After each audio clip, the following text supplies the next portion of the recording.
প্রিয় উপস্থিতি বাগাবাসী নাকি বাগাবানের চারঘাটবাসী খুব মনোযোগ দিবেন। আলা ওয়াহিয়াল কলব, সেটা তোমার অন্তর, তোমার কাল। নবীজি কালবের কথা কেন বললেন? কালবের কথা কেন বললেন? এই কালবের সাথে রূহ, রূহের সাথে নফস, বডির সাথে যেমন রূহের সম্পর্ক আপনাদেরকে বলে দিয়ে যায়। শোনেন, আমাদের দুইটা চোখ আছে, বলেন তো রূহ যদি না থাকে তাহলে চোখের আলো আসবে?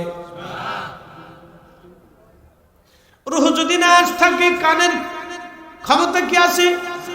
রূহ যদি বডির মধ্যে না থাকে তাহলে দেহের কোনো ক্ষমতা নাই। রূহ আছে, দেহের ক্ষমতা আছে। রূহ নাই, দেহের ক্ষমতা নাই। কিন্তু দুইটা চোখ না থাকলেও, রূহ থাকলেও মানুষ জিন্দা। হাত পা চোখ কান না থাকলেও রূহ থাকলে মানুষ জিন্দা। এই জন্য রূহ রূহ রূহ রূহ আল্লাহ পাকের এক আশ্চর্য সৃষ্টির নাম রূহ। কোন দিন কোন রাস্তা দিয়ে আসলো কেউ দেখলো না। আবার 60 বছর 70 বছর 80 বছর দুনিয়ায় বিচরণ করলো, তারে দেখা গেল না, ছোঁয়া গেল না, ধরা গেল না, রূপ জানা গেল না, রং দেখা গেল না, কিছু দেখা গেল না। আবার যখন চলে যাবে, কোন রাস্তা দিয়ে যাবে ওই রাস্তা দিয়ে যাওয়ার সময় দেখা যায় না। তারে যে নিয়ে চলে গেল তারেও দেখা যায় না। যার হুকুমে নিল হুকুম দাতারেও দেখা যায় না। যে জগতে নিল ওই জগতও দেখা যায় না। কিন্তু রূহ ছিল সত্য, চলে গেছে সত্য, আসছে সত্য, যে নিছে সেও সত্য, যার হুকুমে নিছে ওই রবও সত্য, যেই জগতে নিছে জগতও সত্য। কথা বলে ঠিক কিনা? নাস্তিক বলে খোদা দেখি না তো খোদা মানি না, তো নাস্তিককে বলবেন বেটা তুমি তো খোদা দেখো না তো খোদা মানো না, তো ঠিক আছে তুমি তোমার নিজের আগে দেখো।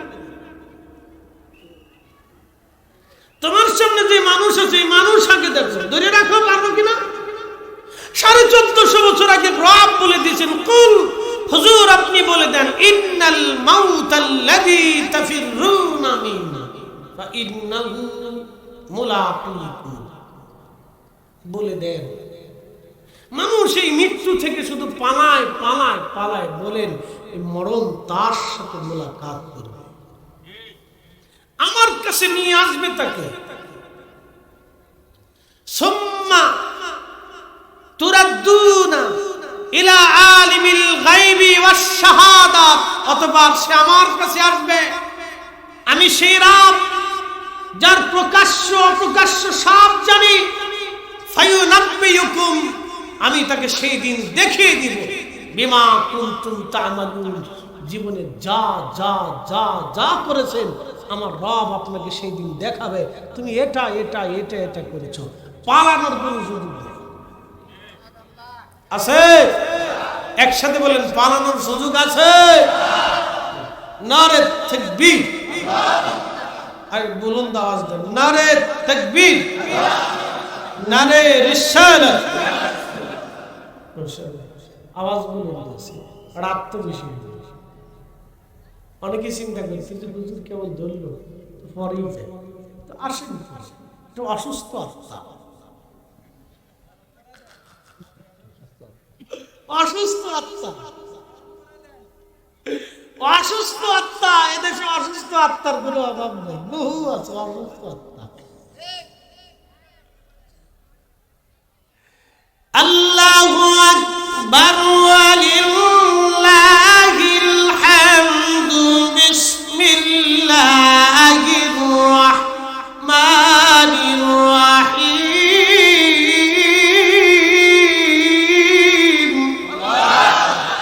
নারে তাকবীর, লিল্লাহি তাকবীর, নারে রিসালাত। ইয়া আইয়াতুহান নাফসুল মুতমাইন্নাতু ইরজিই ইলা রাব্বিকি রাদিয়াতাম মারদিয়া।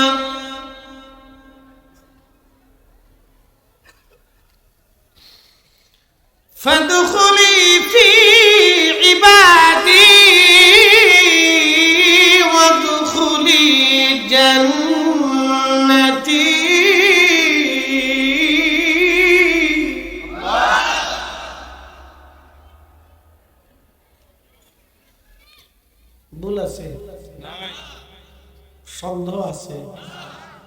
আল্লাহ আমাদেরকে ডাকবে, ইয়া আইয়াতুহান নাফসুল মুতমাইন্না, ইয়া আইয়াতুহান নাফসুল মুতমাইন্না, হে নফসে মুতমাইন্না, হে নফসে মুতমাইন্না, ইরজিই ইলা রাব্বিকি রাদিয়াতাম মারদিয়া, আসো আমার কাছে চলে আসো, আমার সন্তুষ্টির দিকে চলে আসো, আসো আমার কাছে। আল্লাহ ডাকে, আল্লাহ ডাকে, ইরজিই, আমার কাছে আসো। প্রিয় রাজশাহীবাসী, খুব মনোযোগ দিবেন। এই নাফস নিয়ে দুটি কথা আপনাদেরকে শোনায় দিয়ে যায়। নাফস সাধারণত দুই ধরনের, আম্মারা মুতমাইন্না। নাফসে আম্মারা আপনাকে এইখানে বসতে দিবে না, উঠিয়ে নিয়ে চলে যাবে। নাফসে আম্মারা আপনাকে নামাজে বসতে দিবে না, সরিয়ে নিয়ে চলে যাবে। নাফসে আম্মারা আপনাকে জিনা করার জন্য উদ্বুদ্ধ করবে। নাফসে আম্মারা আপনার মানুষের ক্ষতি করার জন্য উদ্বুদ্ধ করবে। আমার প্রিয় ভাইটা বলেছেন, দোয়া করবেন আমি যেন কোনো মানুষের ক্ষতি না করি। পৃথিবীতে সবচাইতে নিকৃষ্ট জঘন্য কাজ হলো মানুষ হয়ে মানুষের ক্ষতি করা। মানুষ হয়ে মানুষের ক্ষতি করা হলো দুনিয়ার সবচাইতে নিকৃষ্ট কাজ। মানুষ হইয়া ভবেতে আসিয়া মানুষের করিলাম কি, মানুষ হইয়া ভবেতে আসিয়া মানুষের করিলাম কি।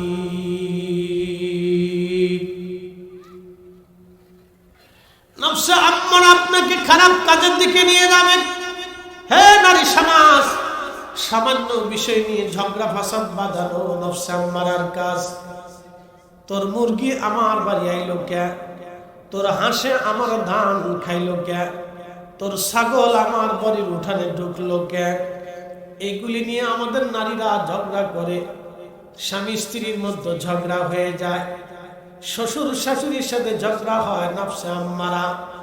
মাহে রমজান চলে গেল একটা মাস, সারা মাহে রমজানে আমার আল্লাহ শয়তানকে শিকল দিয়ে বেঁধে আমার আল্লাহ জেলখানার মধ্যে পুরে রাখলো।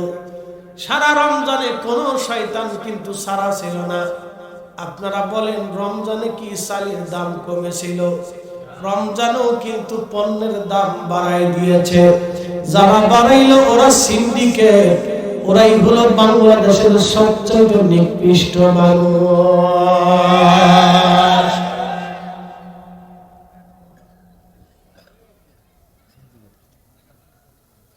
এই তেলের সিন্ডিকেটও করছি, কি কথা ঠিক আছে না ভাই? মারাত্মক সিন্ডিকেট ভাই, কথা বললে গা শিরু। কত যে সুর হইছে এখন, যে একবার তেল ঢুকাইতে পারতেছে, হেটার তেল তার বাড়ির মাটির নিচে চলে যেতেছে। তাহলে বাংলাদেশের মানুষ ভালো হবে কবে বলেন তো? এই কি কথা করেন, কবে ভালো হবে? আমরা ভালো না হওয়া পর্যন্ত জাতি ভালো হবে না, আমরা ভালো না হওয়া পর্যন্ত দেশ ভালো হবে না। কথা করেন না কেন? দেশের মানুষ ভালো না, এই জন্য এদের কপালের পরিবর্তন হয়। জানেন, বাংলাদেশে একটা শ্রেষ্ঠ সম্পদ আছে যা পৃথিবীর কোথাও নাই। হুজুর, কি শ্রেষ্ঠ সম্পদ? মানব সম্পদ। প্রত্যেকটা মানুষ সম্পদ, প্রত্যেকটা ম্যান পাওয়ার। জানেন একটা মানুষের পাওয়ার কত? পৃথিবীর বহু দেশ মানুষ বাড়ানোর জন্য প্যাকেজ ঘোষণা করে, তোরা যদি বাচ্চা নিস তো তোদেরকে প্যাকেজ দিবে।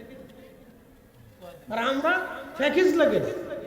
আমরা নারীরা বাচ্চা না হলে আমার জানি বাজে, একটার পরে আরেকটা, আরেকটার পরে আরেকটা, খালি লইতেই থাকে, লইতেই থাকে। এর কাছে যত বাচ্চা হবে ততই বলে ভালো লাগে। আর আমরা দাদি নানিরা আছে, বৌমা বাচ্চা যত লাও, যত নাতি হইব তত আমার ঘরে জ্বালা হবে।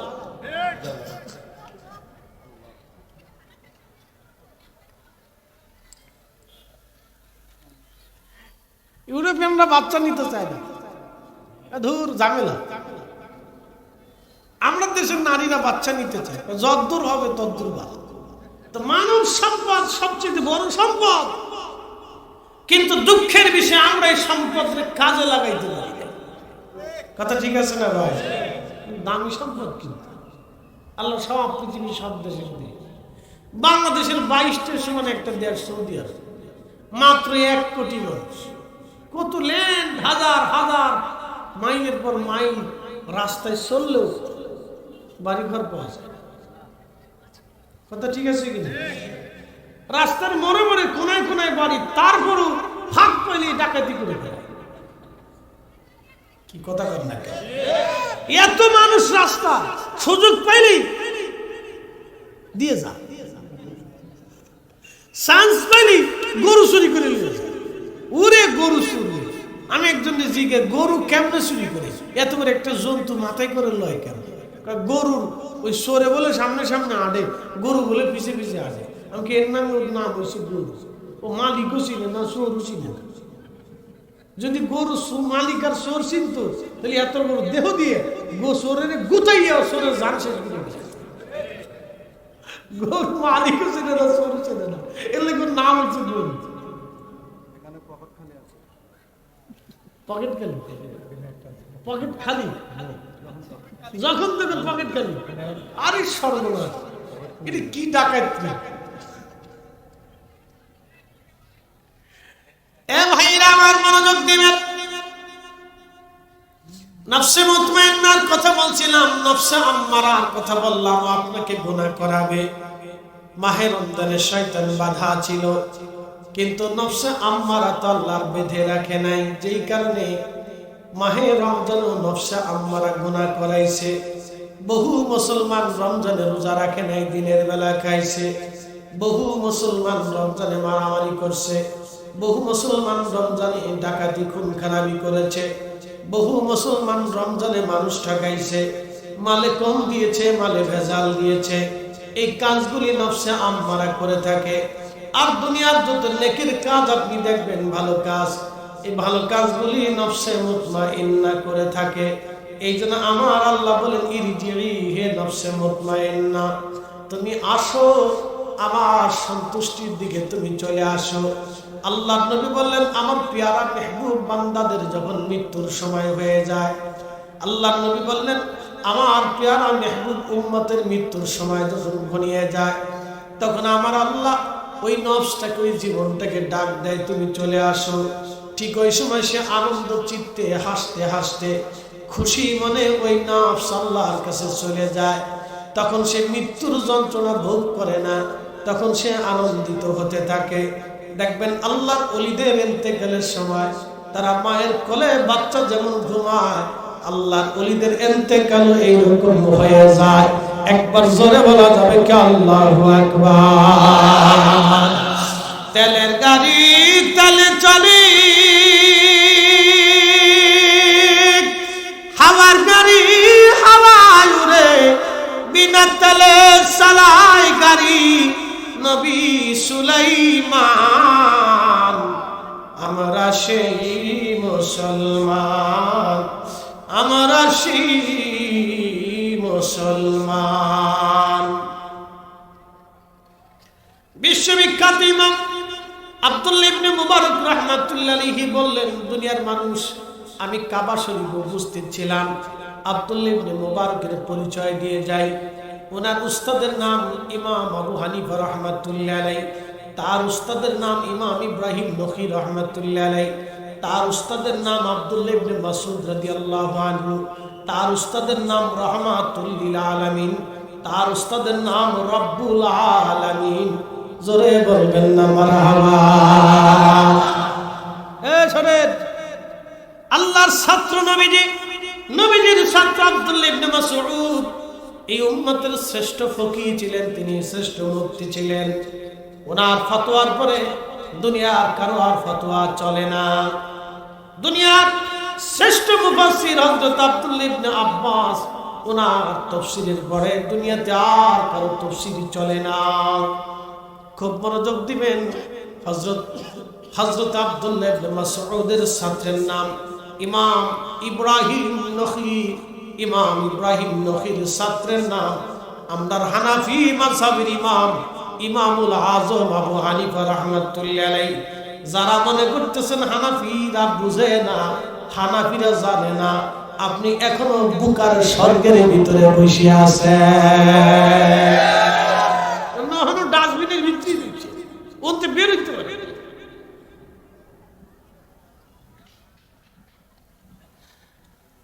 হযরত ইব্রাহিম নখীর ছাত্র ইমামুল আযম আবু হানিফা, ওনার ছাত্রের নাম আব্দুল্লাহ ইবনে মুবারক। তাহলে বুঝেন তো কোন জমানার আলেম তারা। লক্ষ লক্ষ হাদিস যাদের মুখস্থ ছিল, এক বসায় যারা লক্ষ লক্ষ হাদিস বলে দিতে পারত, তারাই যদি ইসলাম না বুঝে তাহলে এই দুনিয়াতে আর কেউ ইসলাম বুঝবে না। কি কথা কন না কেন, ঠিক কিনা? আরে এক বসায় যারা লক্ষ লক্ষ হাদিস বলে দিত, তারা যদি দিন না বুঝে, মাসলা না বুঝে। এখন সলিমুদ্দিন ভাই কলিমুদ্দিন দেয়ার কথা মনে বলছে আমি বিরাট বড় শায়েখ, এত গুরু ছেড়ে ইমাম সুয়ুতিকে জিজ্ঞেস করা হলো, হুজুর আপনি 2 লক্ষ হাদিস মুখস্থ করেন, কেমনে বলতে পারবেন? বলে সূরা ইখলাস আমার কাছে যেমন 2 লক্ষ রাসূলের হাদিস আমার কাছে ওইরকম। বুঝেন, তারা দিন বুঝে নাই, তারা মাসলা বুঝে নাই, তারা মাযহাব বুঝে নাই, তারা তরিকা বুঝে নাই। দেড় হাজার মোল্লায় তরিকা বুঝে।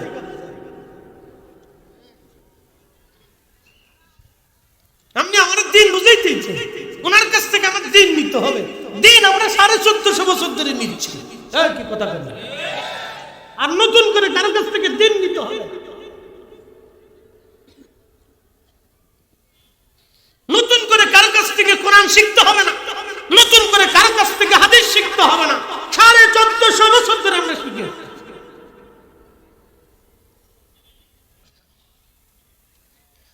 হযরত আব্দুল্লাহ ইবনে মুবারক রাহিমাহুল্লাহ হারাম শরীফে বসে আছেন। তিনি সুদূর তুরস্কে তেনার বাড়ি, ওনার বাবার বাড়ি তুরস্ক, নানার বাড়ি তুরস্ক। নানা ছিলেন জমিদার, বাবা অত্যন্ত আবেদ।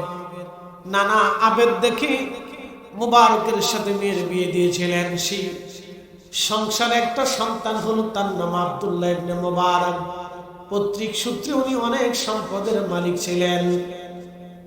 আহা, কিন্তু প্রথম জীবনে তিনি মদপায়ী ছিলেন।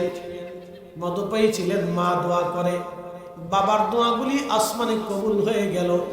একদিন তিনি গান গাইতে যায় সারিন্দা বাজাচ্ছিলেন আব্দুল্লাহ ইবনে মুবারক। সারিন্দার ভিতর থেকে আওয়াজ আসলো, আব্দুল্লাহ, আল্লাহ তোমারে এই জন্য দুনিয়াতে পাঠাই নাই। চিৎকার মেরে জোরে বলেন আল্লাহু আকবার। ওই দিন থেকে পরিবর্তন হয়ে গেল আব্দুল্লাহ ইবনে মুবারকের। চলে আসলেন তিনি কাবা শরীফে। বহুদিন ইমামের সোহবত থেকে হাদিস ফিকহগুলি শিখলেন। একদিন তিনি কাবায় বসা। 1 মাস পর্যন্ত কাবা শরীফে কোনো বৃষ্টি নাই। বৃষ্টির অভাবে ঘাস, তরু, লতা পাতাগুলি মরে মরে যাচ্ছে। উট, দুম্বা, ছাগল, ভেড়াগুলি শুকিয়ে যাচ্ছে। খেজুর গাছের বাগানগুলি মরে মরে যাচ্ছে। মক্কায় বড় কঠিন অবস্থা হয়ে গেল। প্রচন্ড গরমে মক্কার মানুষের বড় কষ্ট হতে লাগলো। সমস্ত মক্কাবাসী কাবা শরীফে এসে সালাতুল ইস্তিসকার নামাজ পড়ে কাবা ঘরে ধরে দোয়া করলো, কিন্তু কবুল হলো না। সমস্ত মক্কার মানুষ হারামে উপস্থিত হয়ে কাবা শরীফে দাঁড়িয়ে সালাতুল ইস্তিসকার নামাজ পড়ে কাবা ধরে দোয়া করলো, কিন্তু কাজ হলো না। আব্দুল্লাহ ইবনে মুবারক বললেন, একদিন আমি হারামে মুতাওয়াফের বাহিরে চুপচাপ বসে আছি, যেখানে তাওয়াফ হয় বাহিরে। হঠাৎ করে বসে আছি চুপচাপ, দেখি কাবা শরীফে হাজার হাজার মক্কাবাসী জমায়েত হলো নামাজ পড়ার জন্য। তারা নামাজ পড়তে লাগলো, দোয়া করতে লাগলো।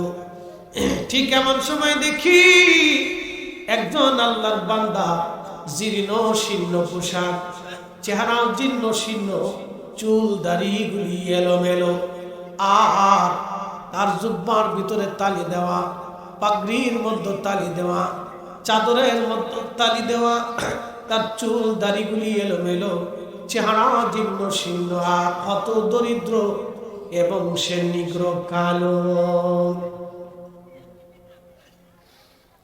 এই আল্লাহর বান্দা এসে চাদর হাতে নিয়ে তিনি পাশে এসে আব্দুল্লাহ ইবনে মুবারক বললেন, আমি বসে আছি, দেখি আজকে হারামবাসীরা কি করে। আমার দূরে ওই আল্লাহর বান্দা বসে গেল, সে বুঝতে পারে না যে আমি তার কথা শুনতেছি এবং আমি তার লক্ষ্য করতেছি। দেখলাম তার সিরা চাদরখানা মাথার উপর দিয়ে ঢেকে, আস্তে করে চাদরখানা মাথার উপরে দিয়ে ঢেকে দুই হাত আল্লাহর দরবারে বাড়াই দিয়া সে আল্লাহকে বলতেছিল, রাব্বি আমি তোমার গোলাম, আপনার কদমে আসছি, হারামে আজকে উপস্থিত হয়েছি। আল্লাহ এতদিন আমি আসি নাই মালিক, আল্লাহ বৃষ্টি যদি না দাও তোমার গোলাম আজকে হারাম থেকে যাবে না। একবার জোরে বলবেন কি মারহাবা। এরাও মুসলমান, আমরা মুসলমান, এরা মুস্তাজাবাতুদ দাওয়া, এরা দোয়া করলে আল্লাহ আসমান থেকে ফিরাই না। এরা শাহীবাসী ভালো করে শুনে যাবেন, আল্লাহর ওলি আব্দুল্লাহ ইবনে মুবারক রাহিমাহুল্লাহ বলতেছিলেন, ওই আল্লাহর বান্দা হাত তুলে কাঁদতেছিল, রব্বুল আলামিন বৃষ্টি যদি না দাও তোমার গোলামি দরজা থেকে হাত নামাবে না। আল্লাহ বৃষ্টি যদি না দাও আমি আজকে ফিরে যাব না। আল্লাহ বহুদিন বৃষ্টি দাও না, মক্কার পশু পাখিদের কষ্ট হয়, মানুষের কষ্ট হয়। আল্লাহ আল্লাহ এক্ষুনি বৃষ্টি দাও, আল্লাহ এখনই তুমি আকাশ থেকে বৃষ্টি দাও। আব্দুল্লাহ ইবনে মুবারক বললেন, আমি তার দুয়ার দিকে নজর করতেছিলাম আর আকাশের দিকে তাকাইতেছিলাম, দেখি দোয়া করতে করতে আকাশে মেঘ জমে গেল। মেঘ জমিয়া অজর দ্বারায় বৃষ্টি নামা শুরু হয়ে গেল। ধরে বলেন আল্লাহু আকবার। আমার ভাই বলেছিলেন, এমপির ছেলে বিদায় আল্লাহ মাফ করবে না, কথা তো সত্য। প্রধানমন্ত্রী বলে আল্লাহ মাফ করবে না, রাষ্ট্রপতি দেখেও আল্লাহ ক্ষমা করবে না, এই প্রধান বক্তা দেখেও আল্লাহ মাফ করবে না, ফরিদি সাহেবের চেহারা সুন্দর এটা দেখেও আল্লাহর দরবারে মাফ হবে না, কণ্ঠ সুন্দর এটা দেখেও মাফ হবে না, অনেক টাকার মালিক জমিদার, কোটি কোটি টাকার মালিক, দুনিয়ার মালিক, মাফ হবে না। কিয়ামতের ময়দানে দুনিয়াতে বহু সম্মানিত মানুষ কিয়ামতের ময়দানে লাঞ্ছিত হবে। দুনিয়ায় অনেক অসম্মানিত মানুষ কিয়ামতের ময়দানে তারা সম্মানিত হয়ে যাবে। নূরের চেহারায়, নূরের মিম্বরে, নূরের আসনে তারা বসে থাকবে। আল্লাহর আরশে মুআল্লার নিচে তাদের জায়গা বরাদ্দ হয়ে যাবে। মুসলমানেরা ভালো করে শুনে যাবেন, চেহারা দেখে আল্লাহ ফয়সালা করবে না, আল্লাহ ফয়সালা করবে কাল দেখে, কাল দেখে, কাল দেখে। ইন্না আকরামাকুম, আমার কাছে তার সম্মান আছে। ইন্না আকরামাকুম ইনদাল্লাহি আতকাকুম, আল্লাহর দরবারে তার সম্মান আসবে যার তাকওয়া বেশি, খোদার ভয় বেশি, আমল বেশি। আমি রবের দরবারে তার সম্মান বেশি। আমল হবে না, তাকওয়া হবে না, আমি রবের দরবারে 4 পয়সা মূল্য হবে না। কি কথা কর না কেন, ঠিক কিনা?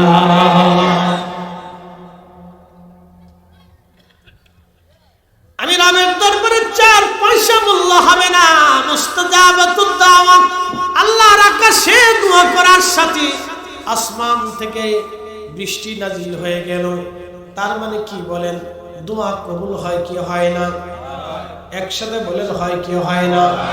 আল্লাহ বলেন, উদউনি আস্তাজিব লাকুম, বান্দা তুমি আমার কাছে চাও আমি তোমাকে দিব। ইন্নাল্লাযীনা ইস্তাকবিরুনা আন ইবাদাতি সায়াদখুলুনা জাহান্নামা দাখিরিন।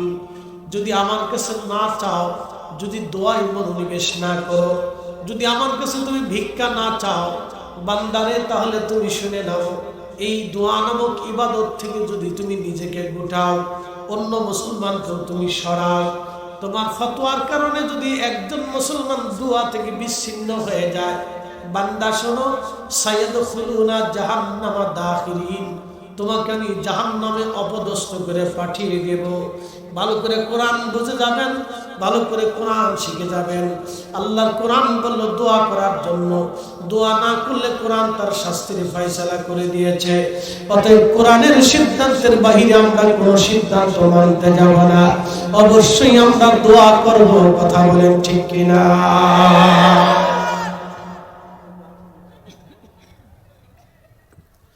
অবশ্যই আমরা দোয়া করব, আল্লাহর কোরআনের সিদ্ধান্তের বাহিরে যাওয়া যাবে না।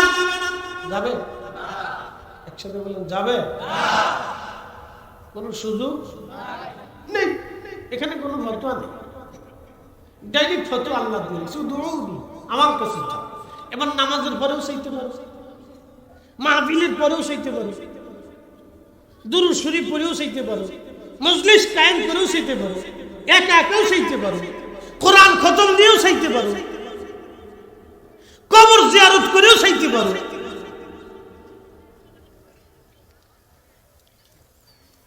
শুনে যাবেন চাটঘাটবাসী,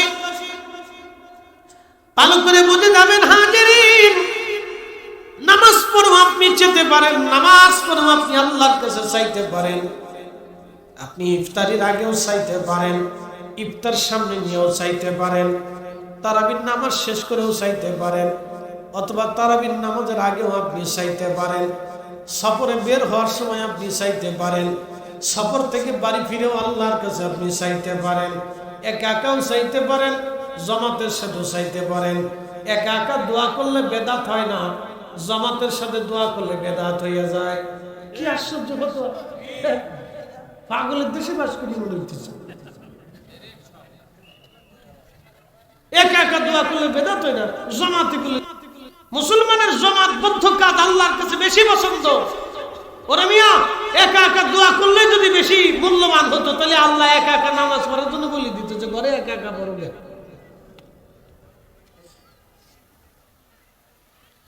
মুসলমানের জামাতবদ্ধ ইবাদত আল্লাহর কাছে বেশি পছন্দ। এই জন্য নবী বলেন, আমার উম্মতেরা তোমরা যদি জান্নাতের বাগান পাও, বাগানে বসো। সাহাবীরা বলল, মারিয়াতুল জান্নাহ ইয়া রাসূলুল্লাহ, জান্নাতের বাগান কি? নবী বলেন, হ্যাঁ, হিলাকুজ জিকির, যেই মজলিসে আল্লাহর জিকির হয়, আল্লাহ স্মরণ হয়, ওই মজলিসটা দুনিয়ার আর সাধারণ জায়গা না, এটা আল্লাহ ঘোষিত জান্নাতের বাগান। আসতে বলবেন না, জোরে বলেন। যেই মজলিসে কার জিকির? জোরে বুঝাইতেছি, সূত্র বুঝাই দিই। কার জিকির? কোরআন তেলাওয়াত কার জিকির? আল্লাহ আল্লাহ জিকির কার জিকির? আল্লাহর 99 নামের জিকির কার জিকির? নামাজ কার জিকির? সবাই মিলে সম্মিলিত জিকির কার জিকির?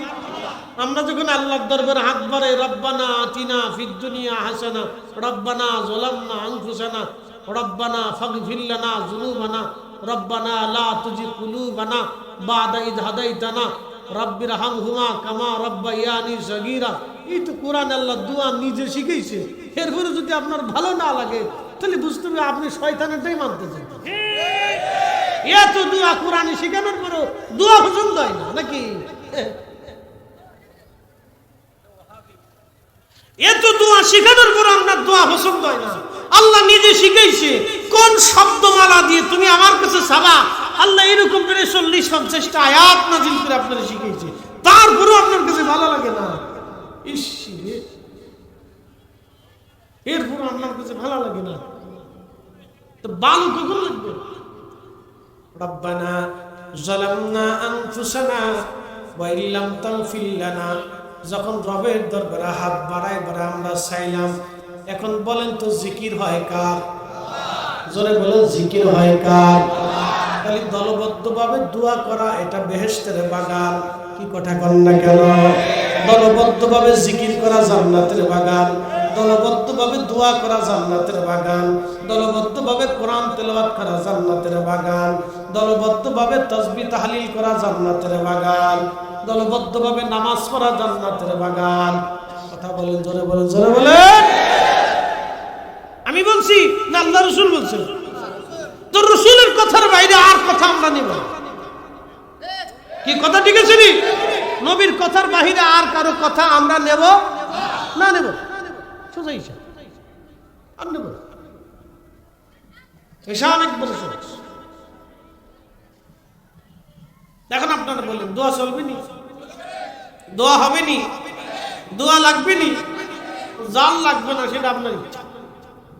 কতজনের কত কিছুই তো লাগে না। অনেকে আছে জীবনে বিয়েও করে না, তার বউ লাগে না।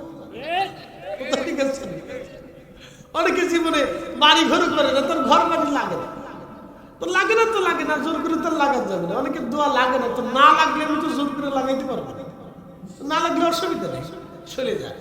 অনেকের নামাজ লাগে না, কি কথা কেন আসে না, কি লাগে না, নামাজ পড়ে না, তো লাগে না, তো আমি জোর করে কেমনে লাগাবো?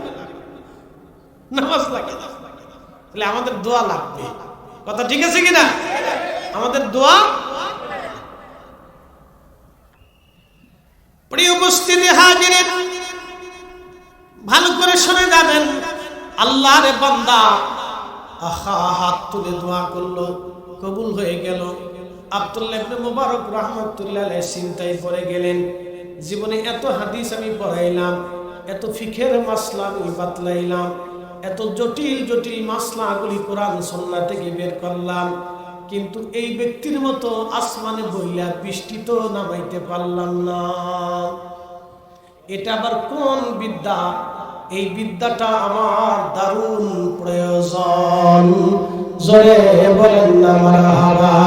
লা ইলাহা ইল্লাল্লাহ, লা ইলাহা ইল্লাল্লাহ, লা ইলাহা ইল্লাল্লাহ, লা ইলাহা ইল্লাল্লাহ, হাসবি রাব্বি জাল্লাল্লাহ, মা ফি কলবি গায়রুল্লাহ, আহা নূর মুহাম্মদ সাল্লাল্লাহ, বলি নূর মুহাম্মদ সাল্লাল্লাহ, বলি লা ইলাহা ইল্লাল্লাহ, লা ইলাহা ইল্লাল্লাহ, জোরে লা ইলাহা ইল্লাল্লাহ।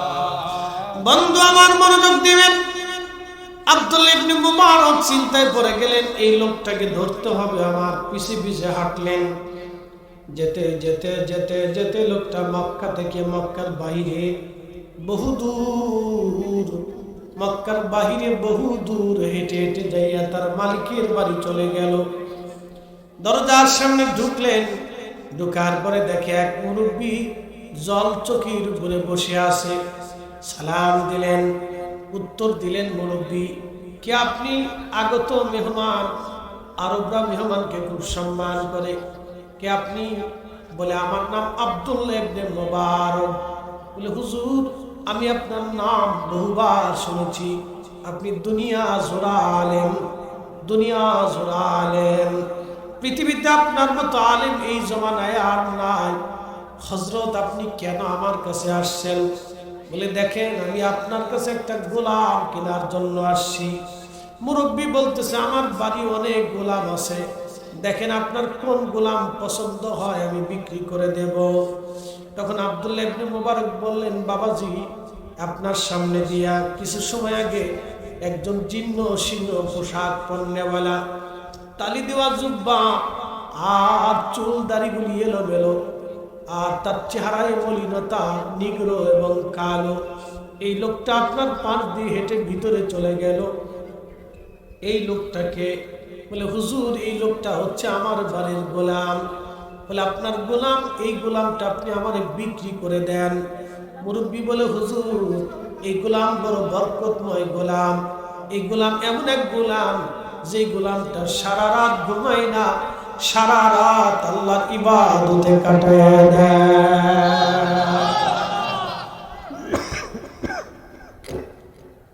সারা রাত ইবাদতে কাটায়। সব গোলাম নিয়ে যান, কিন্তু এটা দিতাম। এটা আসার পর থেকে আমার বাড়ি খালি বরকত আর বরকত, খুব বরকতওয়ালা গোলাম, আমি এটা দিই না। দেখেন, আমি সুফিয়ান সাউরির বন্ধু, তখনকার জমানার একজন বিশ্ববিখ্যাত আলেম ছিলেন সুফিয়ান সাউরি। সুফিয়ান সাউরি ছিলেন তৎকালীন সময়ে কাবা শরীফের ইমাম। তো কত বড় ইমাম জানেন, লক্ষ লক্ষ হাদিস জানতেন, তারা মুখস্থ ছিল, নাহলে কাবার ইমাম নির্বাচিত হতো না।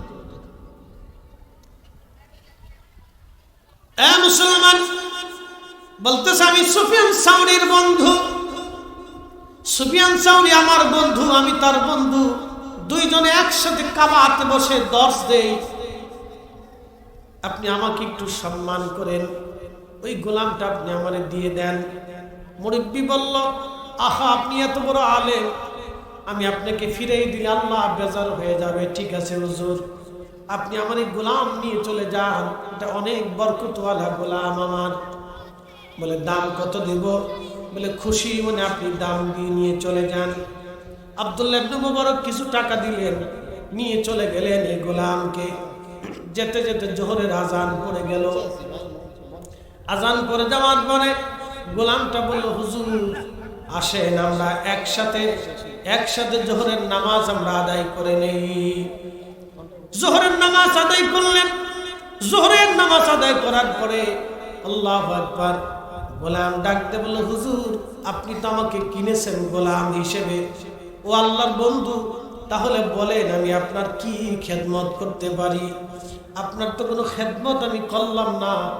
বলতেছে, আল্লাহর বান্দারে, আমি তোমাকে আমার কাজের জন্য কিনে আনি নাই যে তুমি আমার কাজ করে দিবা, বিছনা গায়ে দিবা, আমার উটের বাহন তৈরি করে দিবা, আর আমার খাবার দাবার রান্না করে দিবা, পানি আগাই দিবা, এই জন্য আমি তোমারে কিনে আনি নাই। তাহলে হুজুর কি জন্য আনছেন? তখন এই গোলাম বলতেছে, হুজুর তাহলে আপনি কেন আমাকে কিনে আনছেন? তখন আব্দুল্লাহ ইবনে মুবারক বলেন, আল্লাহর বান্দা, তুমি কাবা শরীফে চাদর মোড়া দিয়ে বসে বসে দোয়া করতেছিলা। ওই দোয়া করার পরেই আল্লাহর আকাশ থেকে বৃষ্টি আসলো। এটা কেউ দেখে নাই, শুধু আমি নিজে দেখতেছিলাম। আমি তোমার নিজে দোয়া শুনেছি, ঠিক ওই সময় দেখেছি আল্লাহর আকাশ থেকে বৃষ্টি নেমেছে। তুমি মুস্তাজাবাতুদ দাওয়া গোলাম রে, এই ইবাদত, এই বন্দিগি, এই মারিফত তুমি আমার একটু শিখাও, যে বন্দিগি দিয়ে মুস্তাজাবাতুদ দাওয়া হওয়া যায়। আকাশে দোয়া করব আর আসমান থেকে দোয়া কবুল হয়ে নেমে আসবে, এই বিদ্যা তুমি আমার শিখাও। তখন এই গোলাম ডাক দিয়ে বলল, আল্লাহর ওলি ক্ষমা করে দিবেন আমাকে, আমি নিজেকে গোপন রেখেছিলাম, প্রকাশ করতে চাই নাই, কিন্তু আমি গোপন আজ প্রকাশ হয়ে গেছি। আমি আমার হালতটাকে গোপন রাখতে চেয়েছিলাম, কিন্তু আজকে যেহেতু প্রকাশ হয়ে গেছে, তাহলে একটু দাঁড়ান, আমি আল্লাহর সাথে কথা বলতে চাই। বলল, হুজুর আমি 2 রাকাত নামাজ পড়ে আমি আল্লাহর সাথে কথা বলবো। পৃথিবীর সব ওলি যারা ছিলেন তারা নামাজ পড়ে আল্লাহর সাথে কথা বলতেন, নামাজ পড়ে আল্লাহর দরবারে হাত বাড়াইতেন। ইমাম আহমদ ইবনে হাম্বল জেলখানার ভিতরে 4 বছর পরে 2 রাকাত নামাজ পড়ে আল্লাহর দরবারে হাত বাড়াই দিলেন। আল্লাহ, আজ 4টা বছর আমার পিঠের চামড়া উঠিয়ে ফেলছে, গোশত পচিয়ে ফেলছে। 4টা বছর ধরে এই জেল থেকে বের হওয়ার জন্য দোয়া করি নাই, আজকে জালিমের বিরুদ্ধে দোয়া করলাম, আল্লাহ আমার এই জালিম থেকে আপনি আমারে বাঁচান। 4 বছর পরে দোয়া কবুল হলো। ইমাম হুসাইন কারবালার ময়দানে শাহাদাতের আগে 2 রাকাত নামাজ পড়ে দোয়া করেছিলেন। পৃথিবীর বড় বড় বুজুর্গ যারা ছিলেন, মৃত্যুর আগে, শাহাদাতের আগে বিপদে পড়ে, মুসিবতে পড়ে, তারা 2 রাকাত নামাজ পড়ে আল্লাহর দরবারে হাত বাড়াইতেন। আল্লাহ কোরআনুল কারীমের ভিতরে ফরমাই দিলেন, ইয়া আইয়ুহাল্লাযীনা আমানুস্তাঈনু বিসসবরি ওয়াসসালাহ। রে ঈমানদার, আমার কাছে তুমি সাহায্য চাও, আমার কাছে তুমি সাহায্য চাও, আমার কাছে তুমি সাহায্য চাও। 1 নম্বর সবর, ধৈর্যের মাধ্যমে সাহায্য চাও। 2 নম্বর হচ্ছে সালাতের মাধ্যমে সাহায্য চাও, নামাজের মাধ্যমে সাহায্য চাও। জোরে বলা যাবে না মারহাবা? কিসের মাধ্যমে? জোরে জোরে বলেন। কিয়ামত পর্যন্ত যদি আমরা কেউ বেদাতি কয়, তো মাগরিবের পরে 2 রাকাত নামাজ পড়ে আমরা দোয়া করবই। এই আস্তে করে জোরে বলেন। এশার পরে 2 রাকাত নফল পড়ে দোয়া করবই। এই কথা বল জোরে বলেন। যোহরের পরে 2 রাকাত নফল নামাজ পড়ে দোয়া করবই। আমরা আল্লাহর আইন আছি, কথা বল না কেন? ঠিক আছে নি? আর বেদাতের ফতোয়ার তোয়াক্কা করার সময় নাই আমাদের। হাজিরিন, আল্লাহর ওলি বলতেছে হুজুর আপনি অপেক্ষা করেন, আমি 2 রাকাত নামাজ পড়ে আল্লাহর সাথে কথা বলবো। আল্লাহরে বান্দা গোলাম 2 রাকাত নামাজ পড়ে নামাজ শেষ করার পরে রবের দরবারে হাত বাড়াইলেন। রব্বি, ও আল্লাহ, তোমার দরবারে হাত বাড়াইছি, আমার মারিফত আজকে গোপন হয়ে গেছে। আল্লাহ, আমি আর দুনিয়াতে থাকতে চাই না, তুমি আমারে নিয়ে চলে যাও। আল্লাহ, তুমি আমারে নিয়ে যাও, আমি আর দুনিয়াতে থাকতে চাই না। দোয়া শেষ হয়ে যাওয়ার পরে আব্দুল্লাহ ইবনে মুবারকের হাতটা ধরে বললেন, মালিক, আপনি আইনগত বিধান মোতাবেক আপনি আমার মালিক, আমি আপনার গোলাম, কিন্তু কোনো খেদমত আপনার করতে পারি নাই, কোনো খেদমত আমি করি নাই। আমারে আল্লাহর হস্তে মাফ করে দেন। আমার আল্লাহর সাথে কথা হয়েছে, আমার মালিক আমাকে কিছু সময় পরে নিয়ে চলে যাবে, কিছু সময় পরে আমার মৃত্যু আসবে, আপনি আমারে মাফ করে দেন, মাফ করে দেন। ইয়া আজ্ঞাতুহান নাফসুল মুতমাইন্না ইরজিই ইলা রাব্বিকি রাদিয়াতাম মারদিয়া। মনে আছে নি? নফসের ওয়াজেনে ধরাই দিলাম, নফসে মুতমাইন্নার অধিকারী যারা হয় মৃত্যুর আগে তাদের কাছে মেসেজ আসে, তুমি চলে আসো, আর থাকার দরকার নাই। কথা কর না কেন? ঠিক কিনা?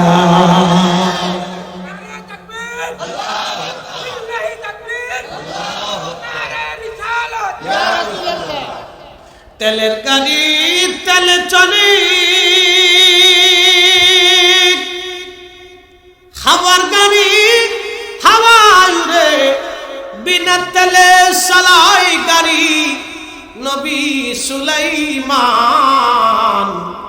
আমরা সেই মুসলমান, আমরা সেই মুসলমান। উসমান গনি জিন্নুরাইন 40 দিন পর্যন্ত তার বাড়ি ঘর বিদ্রোহীরা বন্ধ করে রাখলো, পানি পর্যন্ত বন্ধ করে দিয়েছিল। হযরত উসমান গনি, যাকে জামিউল কোরআন বলা হয়, কোরআন শরীফ, যে কোরআন আপনি দেখতেছেন, এই কোরআন শরীফ হযরত উসমান গনি জিন্নুরাইন শ্রেণী বিন্যাস করেছিলেন। যত সহজে কোরআন আপনি পড়তেছেন, এই কোরআন এত সহজ ছিল না। পাথরের মধ্যে লেখা ছিল, গাছের ছালে লেখা ছিল, কাপড়ের ভিতরে লেখা ছিল, কাঠের মধ্যে লেখা ছিল, বিভিন্ন জায়গায় কোরআন শরীফ লেখা ছিল। সব জায়গা থেকে কোরআনগুলিকে সংরক্ষণ করে উসমান গনি জিন্নুরাইন এই কোরআন একত্রিত করেছিলেন। এই জন্য ওনাকে বলা হয় জামিউল কোরআন, কোরআন একত্রিত করনেওয়ালা।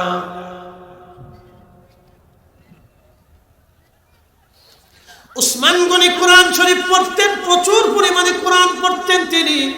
কোরআনের পাঠক ছিলেন উসমান, কোরআনের খাদেম ছিলেন উসমান, কোরআনের খেদমত করেছিলেন উসমান। এই কোরআনের এত বড় খেদমত উসমান গনির মতো আর কেউ করতে পারে নাই। এত বড় দামি খেদমত উসমান গনির মতোই কোরআনের খেদমত কেউ করতে পারে নাই। হযরত উসমান গনি যেই দিন শহীদ হয়ে যাবেন, ফজরের নামাজ পড়ে কোরআন শরীফ নিয়ে কোরআন পড়তেছিলেন। পড়তে পড়তে ঘুমিয়ে পড়লেন। স্বপ্নের ভিতরে দেখে রহমতের নবী তশরিফ এনে বলতেছে, উসমান কেমন আছো? বলি, ইয়া রাসূলুল্লাহ, তেমন ভালো নাই, লোকদের বিদ্রোহীদের আক্রান্তে খুব কষ্টের মধ্যে আছি। উসমান রে, তুমি কি দুনিয়াতে থাকবা না আমার কাছে আসবা? হযরত উসমান গনি বললেন, ইয়া রাসূলুল্লাহ, দুনিয়ার জঞ্জাল আর ভালো লাগে না, চলে যেতে মন চায়। তাহলে তুমি শোনো উসমান, তুমি তো রোজা আছো। বলে, হ্যাঁ ইয়া রাসূলুল্লাহ, আমি রোজা রেখেছি। তাহলে শোনো, আজকেই তোমার শাহাদাতের দিন, তুমি শাহাদাতের জন্য প্রস্তুতি নাও। আর মনে রাখো, তুমি আর আমি একসাথে দুইজন বেহেশতের ভিতরে আজকে ইফতার করব। বন্ধ থাকবে না। হাত উঁচু করে বলেন তো আল্লাহু আকবার। আমরা সেই মুসলমান, আমরা সেই মুসলিম, আমরা সেই মুসলিম, আমরা আমাদের অস্তিত্ব হারিয়ে ফেলেছি।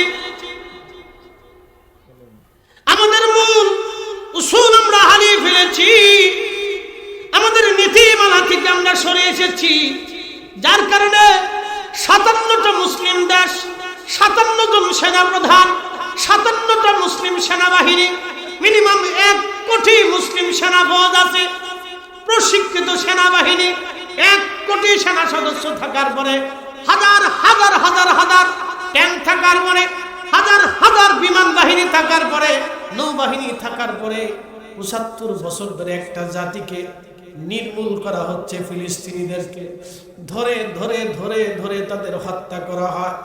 কত ফিলিস্তিনি বোনের বছরের পর বছর জেলখানায় তার ইজ্জত লুণ্ঠন করা হয়। তার আর্তচিৎকারে আল্লাহর আকাশগুলি ভারী হয়েছে। সে জানেও না কোন দিন তার ঈদ হয়, কোন দিন জুমা হয়, কোন দিন নামাজ হয়, সকাল আর দুপুর আর রাত কখন চলে যায় ফিলিস্তিনি বন্দীরা আজও পর্যন্ত জানে না। ছোট ছোট বাচ্চাগুলি ধরে ধরে নিয়ে বছরের পর বছর বিনা বিচারে ইসরায়েলের জেলখানায় বন্দী রাখা হয়। 57টা মুসলিম দেশ থাকার পরেও আমরা তাদের প্রতিহত করতে পারি নাই। এমন মুসলমানের জন্য হযরত উসমান গনি দান করে নাই, এমন মুসলমানের জন্য হযরত ওমর তলোয়ার ধরে নাই, এমন মুসলমানের জন্য হযরত আলী তলোয়ার ধরে নাই, এমন মুসলমানের জন্য হযরত আবু বকর জীবনের সব দান করে নাই, এমন মুসলমানের জন্য ফাতেমা সারা জীবন না খেয়ে থাকে নাই, এমন মুসলমানের জন্য হাসান হুসেন কারবালায় শহীদ হয় নাই। কথা বলেন ঠিক না ঠিক? মুসলমান তার মূল নীতিমালা থেকে সরে আসছে।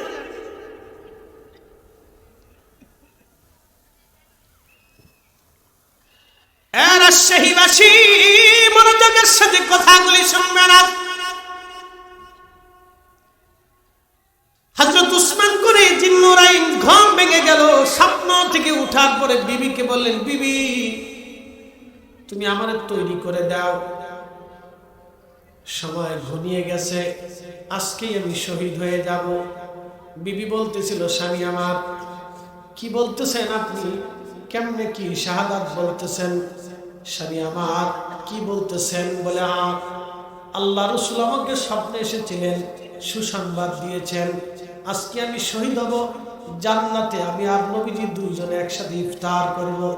নবীজি দাওয়াত দিয়েছেন, সুসংবাদ আমাকে স্বপ্নে দেখিয়েছেন।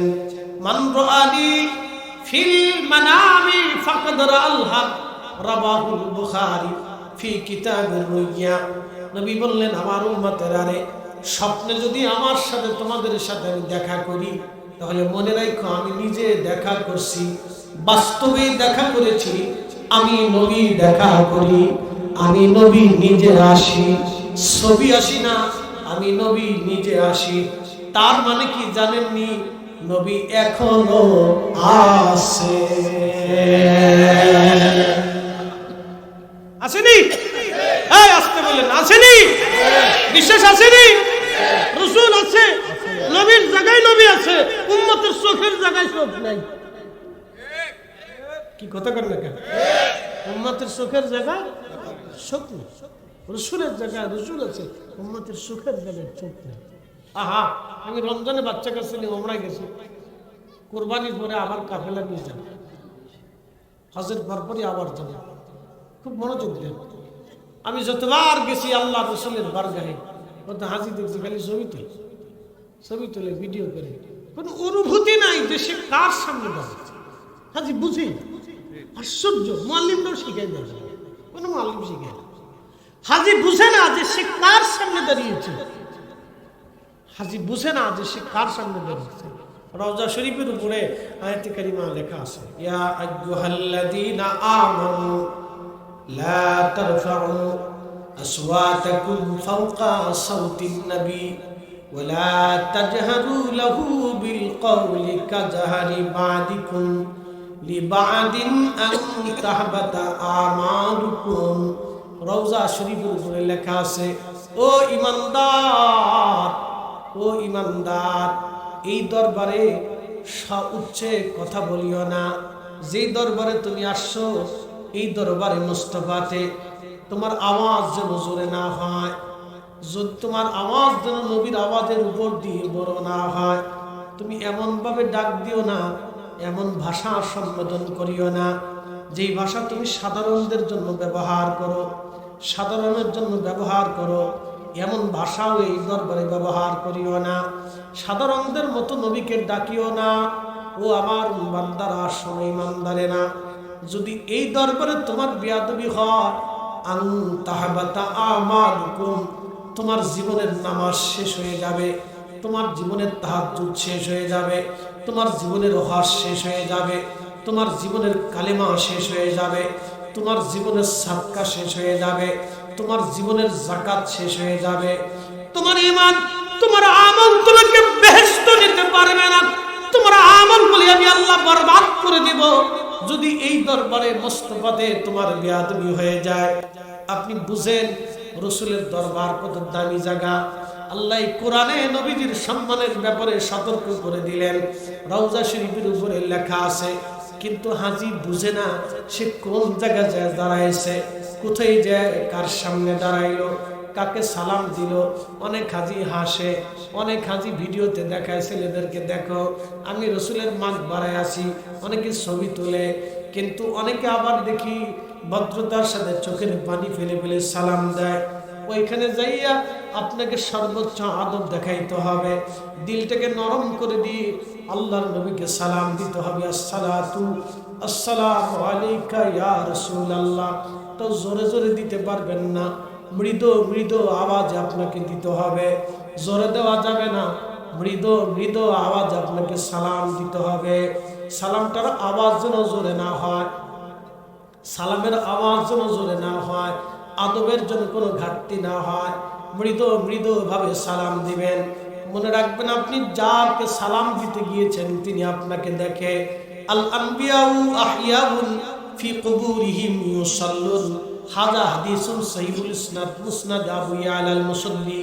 আল্লাহর নবী বলেন, আমার উম্মতেরা রে, সব নবীরা রওজা শরীফের ভিতরে জিন্দা, সব নবীরা রওজা শরীফের ভিতরে জিন্দা, সব নবীরা রওজা শরীফের ভিতরে জিন্দা, এবং ওই রওজা শরীফে তারা নামাজ আদায় করে। ফাদখুলি ফি ইবাদি ওয়াদখুলি জান্নাতি, তাদের কবর আল্লাহ জান্নাতের বাগান বানায় রাখে, ওলিদের কবর আল্লাহ জান্নাতের বাগান বানায় রাখে। নফসে মুতমাইন্নার অধিকারী যারা হয় তাদের কবর আল্লাহ জান্নাতের বাগান বানায়, রওজা বানায় দেয়। একসাথে জোরে বলবেন কি মারহাবা। হাজি নিজেও জানে না সেই মদিনায় কার সামনে দাঁড়িয়েছে, কার সামনে সে দাঁড়িয়েছে। যাকে সালাম দিচ্ছে সে সালাম দেখে, উম্মতকে দেখে, উম্মতকে দেখে, উম্মতের সালাম শোনে, উম্মতের সালামের জবাব দেয়। উম্মত দেখে, উম্মতের সালাম শোনে, উম্মতের সালামের জবাব দিয়ে থাকে, উম্মতের সালামের জবাব দিয়ে থাকে। তোমার ওই নাম শুনিলাম, এই চোখে দেখলাম না, তোমার ওই নাম শুনিলাম, এই চোখে দেখলাম না। এই সুর যদি শুনে থাকো একবার দেখা দাও না। এই সুর যদি শুনে থাকো একবার দেখা দাও না। হে রাসূল তোমায় ভালোবাসি, অন্তরে শুধু মুখে নয়, জান্নাতের আশায় নয় হে রাসূল, জাহান্নাম কেউ ডরি না। নবীজি বললেন, মান যারা কবরি ওয়াজাবাত লাহু শাফাআতি ইয়াউমাল কিয়ামা। উম্মত রে, আমার দরজায় যদি কোনোদিন তুমি দাঁড়াও, আমার তিরুধানের পরে ইন্তেকালের পরে আমার রওজা শরীফের পাশে দাঁড়াইয়া যদি আমার সালাম দাও, আমার জিয়ারতে তুমি যদি দাঁড়াও, শোনো আমার উম্মত, তোমারে নিয়ে আমি জান্নাতে চলে যাব, তোমারে নিয়ে আমি জান্নাতে চলে যাব, তোমারে নিয়ে আমি জান্নাতে চলে যাব। তোমার ওই পাওয়ার আশায় মন ছুটে যাই মদিনায়, তোমার ওই পাওয়ার আশায় মন ছুটে যাই মদিনায়, এ আশিকে দিদার দাও না আর দূরে থাকিও না, এ আশিকে দিদার দাও না আর দূরে থাকিও না। হে রাসূল তোমায় ভালোবাসি, অন্তরে শুধু মুখে নয়, জান্নাতের আশায় নয় হে রাসূল, জাহান্নাম কেউ ডরি না। জান্নাতের আশায় নয় হে রাসূল, জাহান্নাম কেউ ডরি না। ভাই আমার, খুব মনোযোগের সাথে শুনবেন। নফসে মুতমাইন্নার অধিকারী হওয়া লাগবে। প্রশ্ন রাখবেন, ফরিদি হুজুর নফসে মুতমাইন্নার অধিকারী কেমনে হওয়া যায়? 1 নম্বর, আত্মগরিমা। জবানের ভাই, আল্লাহ নিজে বলছে ইন্নাল্লাহা ইয়াগফিরুয যুনুবা জামিআ, তোদের জীবনের সবগুলো মাফ করে দেব যদি তওবা করিস। তুই চোর তওবা করছে, নামাজি হয়ে গেছে, চুরি ছেড়ে দিছে, রব বলতেছে আমি তোর মাফ করছি, তুই খোটা দেওয়ার কেডা? কি কথা বলেন? মুসলমান আগাও বুঝে না, মাথাও বুঝে না, মনে করে কইতে পারলি জানে। কোন নারী যদি পূর্বতন অপরাধ করে ফেলছে, এরকম হয় না ভাই? জীবনে যৌবনে কত কথাই কত ঘটনাই তো মানুষের জীবনে ঘটে যায়, ঘটনা। তো কোন মেয়ে পূর্বতন জীবনে একটা ভুল করে ফেলছে, ওই ভুলের টেনে এনে তারপর আপনি অপমান চাপিয়ে দিয়ে কষ্ট দিবেন না, কারণ তার জীবনের কোনো হয়তো তওবা একদিন কান্না কবুল হতেও পারে। কথা ঠিক আছে নি? আপনাদের মনে রাখেন, এগুলি সূক্ষ্ম সাবজেক্ট সূক্ষ্ম, কিন্তু বিবেচনা অনেক বড়, কাজ অনেক দামি। মনে রাখেন, নিজের দরজা থেকে কোনোদিন ক্ষুধার্তকে মাহরুম করবেন না, ক্ষুধার্তকে মাহরুম করবেন না দরজা থেকে। বলে দিয়ে যাই, ওয়া আম্মাস সাইলা ফালা তানহার, ভিখারিকে কোনোদিন ধমক দেবেন না। আর আইতাল্লাযী ইউকাযযিবু বিদ্দীন, নবীজি আপনি কি দেখেন না তার আখিরাতকে অস্বীকার করে, আমার বিচার দিবসকে অস্বীকার করে, আমার সামনে দাঁড়ানোটাকে তারা অস্বীকার করে, আমি যে মালিক ইয়াউমিদ্দিন এই দিবসটাকে তারা অস্বীকার করে। ফাযালিকাল্লাযী ইয়াদুল ইয়াতীম, যারা এতিমের মাল ভক্ষণ করে, এতিমের সাথে রূঢ় আচরণ করে, এতিমকে ঘাড় ধাক্কা দিয়ে বের করে দাও। বাংলাদেশে বহু চাচা আছে, ভাতিজা এতিম হয়ে গেলে চাচা ভাতিজার জমি বুঝেই দিতে চায় না। এক কথা বলেন না কেন? জোরে বলেন। যতদিন ওই এতিম ভাতিজার সম্পদ আপনি লুণ্ঠন করে খাবেন, আপনি সম্পদ খান নাই, শুয়োরের গোশত খেয়েছেন, কুত্তার গোশত খেয়েছেন। এই কথা জোরে বলেন, কুত্তার গোশত খেয়েছেন। অনেক মামা আছে এতিম ভাগ্নে ভাগ্নির জমি বুঝাই দিতে চায়। আপনাকে বলতেছি শোনেন, আপনি সম্পদ খান নেই, কুত্তার গোশত খেয়েছেন। মানুষ বুঝে না। আল্লাহর কোরআন কত চমৎকার, ওয়ালা ইয়াহুদ্দু আলা তুআমিল মিসকিন, আর আখিরাতকে তারা অস্বীকার করে, যারা মিসকিনকে খাদ্য দানে অনুৎসাহিত করে। খাবারের বিরুদ্ধে ফতোয়া দিয়ে না, তবারকের বিরুদ্ধে ফতোয়া দিয়ে না, জিলাফির বিরুদ্ধে ফতোয়া দিয়ে না, আমিত্তির বিরুদ্ধে ফতোয়া দিয়ে না, খিচুড়ির বিরুদ্ধে ফতোয়া দিয়ে না, বিরিয়ানির বিরুদ্ধে ফতোয়া দিয়ে না। এত ফতোয়া আমি দিই না, ফতোয়া সব জায়গায় চলে না। হুজুর এই কথা কেমনে বলতেছি শুনি। আজকের মাহফিলে তাবরক আসেনি, যেমনি করতেছেন মনে হয় যে আপনারা খাইতেন না। তাবরক আসেনি? আচ্ছা, তাবরক এখানে যারা বসছে সবাই যমুনা গ্রুপের মালিক নাকি? তাহলে কারা? মধ্যবিত্ত অথবা নিম্নবিত্ত, মধ্যম আয়ের মানুষ অথবা নিম্ন আয়ের মানুষ। এখানে কিছু দরিদ্র শ্রেণীও আছে, গরিবও আছে, অনেকে এতিমও আছে। বাপ আসে না? আসতে কই না, জোরে বলেন আসে না? আচ্ছা বলেন, শুধু কি মানুষই খাবে, কুকুরে পাবে না? শুধু কি কুকুরে পাবে, বিড়ালেও পাবে না, পোকামাকড়ে পাবে না? কিন্তু ফতোয়া সব জায়গায় চলে। এত ফতোয়া দিন না বহুত দিছে, উম্মত শেষ করে দিয়েছে। উম্মতের নাই কিছু, সাঁতার কিচ্ছু নেই, বোম মারলি ফ্যাটের ভিতরে খালি বাথরুম ছাড়া কিচ্ছু নেই। ওয়ালা ইয়াহুদ্দু আলা তুআমিল মিসকিন, তোমরা মিসকিনকে, অসহায়কে খাদ্য দানে যারা অনুৎসাহিত করে তারা আখিরাতকে অস্বীকার করে। এই কোরআন আল্লাহ বলছে, আমি বলিনি, আল্লাহ নিজে বলছে। হাবিব, আপনি কি তাদেরকে দেখেন না অস্বীকার করে আখিরাত? তারা ভাবে আমরা আল্লাহর দরজায় কোনোদিনও দাঁড়াবো। শোনেন, সহিহ বুখারীতে কিতাবুল আম্বিয়াতে একটা ঘটনা আসছে। পতিতা নারী, বনী ইসরাইলের এক পতিতা নারী টাকার বিনিময়ে দেহ ব্যবসা করত। বলেন, সমাজে কি নারীর কোনো মূল্য আছে? আহা, আমরা একটু বুঝাই। পতিতা নারী,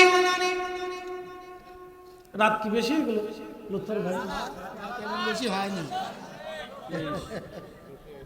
তাও কম না, 2 ঘন্টা হয়ে গেছে। খবরের অপেক্ষা, আবার ঘন্টা হয়ে গেলেই খবরটা আসবে। আমি তো জানি ওরা তাবারকের কথা কয়ে আমার খালি খাটাইতে থাকবে আজকে, ওর লাগে আগে লইছে আমার। না রে, তাবারক না হলে কিন্তু আমি ক্যাম্প করে দেবো, তাড়াতাড়ি লইয়া রে ভাই, তাড়াতাড়ি শাহাবুল ভাই তুই তাবারক লিয়া ভাই। আমি 2 ঘন্টা চলে গেছি, কিন্তু আমার জানছে 2 ঘন্টা বরাবর চলতেছে রে। লোক কিন্তু এখানকার থেকে বাইরে বেশি, আমি গেছিলাম তো দেখি। বাইরে লোক তো হবে, ওই তো সব নফসে আম্মার, এটি গাউনের লেগে আসছে। কি কথা কর না কেন? এটা নফসে আম্মার, এটি গাউনের লেগে আসছে। ওর নফসরে খালি করতেছে পরে যা, পরে যা, যখন খাওয়ান দিবে তখন যা। নফসে আম্মার, আর যে নফসে মুতমাইন না, এটা বুঝে দিচ্ছি একসাথে কেন মারহাবা। ইস, একই মানব জাতির ভিতরে কত ভাগ না, একই মানুষ। আমরা ছিলাম কার কাছে? আল্লাহর কাছে। ওই পতিতা নারী টাকার বিনিময়ে দেহ ব্যবসা করলো। আপনি বুঝেন তো, একটা মেয়ে টাকার বিনিময়ে যখন পুরুষের শয্যাশায়ী হয়, সমাজ তারে মানে না।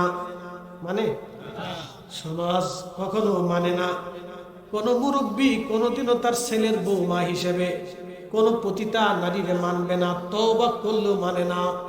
কোরআন শরীফ শুয়ে ওয়াদা করলেও মুরব্বী মানবে না। কয় না, কখনোই এই মেয়ে আমার ঘরে আনবো না, যেই মেয়ে বহু পুরুষের শয্যাশায়ী হয়েছে। রাষ্ট্রও তারে মানে না। রাষ্ট্র যদি মানত তাহলে ওই যে ডক্টর ইউনূস, নাম দিয়েছি সুদা ইউনূস, এই সুদা ইউনূস দেশটারে একবারে শেষ করে দিয়ে চলে গেছে। দেশটারে ভিক্ষার থাল হাতে দিয়ে চলে গেছে। এই সরকার বিপদে পড়ে রয়েছে, মান কিসিমে ফেলে চলে গেছে। আমি প্রথম জুমার দিনে, যেই দিন প্রথম জুমা, ওই 5 আগস্টের পরে জুমার দিনে আমি খুতবা শেষে আলোচনা শেষ করে বলেছিলাম, মুসল্লিরা, আমি তো আপনাদের খতিব, 4 থেকে 5 বছর আপনারা আমার ওয়াজ শোনেন। আপনাদেরকে একটা কথা বলি, এই ডক্টর ইউনূস এই সুদে মনে রেখেন, যে সুদ খায় তার কাছে আল্লাহর কোনো রহমত থাকে না। আমি বললাম, দেখেন এই তো লোকটা ভালো হলো না, আপনারা পরে বুঝবেন। এখন হুজুর আপনি ওই সময় বললেন কেমনি? সুদের দিকে তাকে বলছি, যে বেটা সুদ খায় এই বেটার কাছে খোদার কোনো রহমত থাকে না, ওটা নিকৃষ্ট জিনিস। কুত্তার সেই তো নিকৃষ্ট। আমি ঠিক করলে ঠিক, না ঠিক করলে ঠিক। এই কোরআনে যেটা আছে এটাই ঠিক।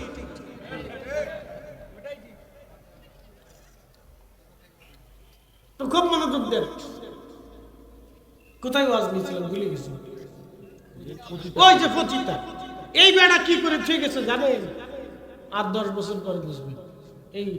এই বেহাইয়া পতিতাদেরকে শ্রমজীবীর মর্যাদা দিয়ে এদেশের লক্ষ লক্ষ নারীদেরকে পতিতা বিক্রি করার জন্য সুযোগ করে দিয়ে গেছে। আমি নাউজুবিল্লাহ কইতেছি না, আর কোন নাউজুবিল্লাহ বলে লাভ নেই, হয়ে গেছে। এখন যদি মাথা ঠুকে কান দেন তাও কাজ হবে, মাথা ঠুকে যদি কান দেন তাও কাজ হবে। ও সাইডে থেকে চলে কথা টাকা আমি 2 চোখে দেখতে পারি এরপরে।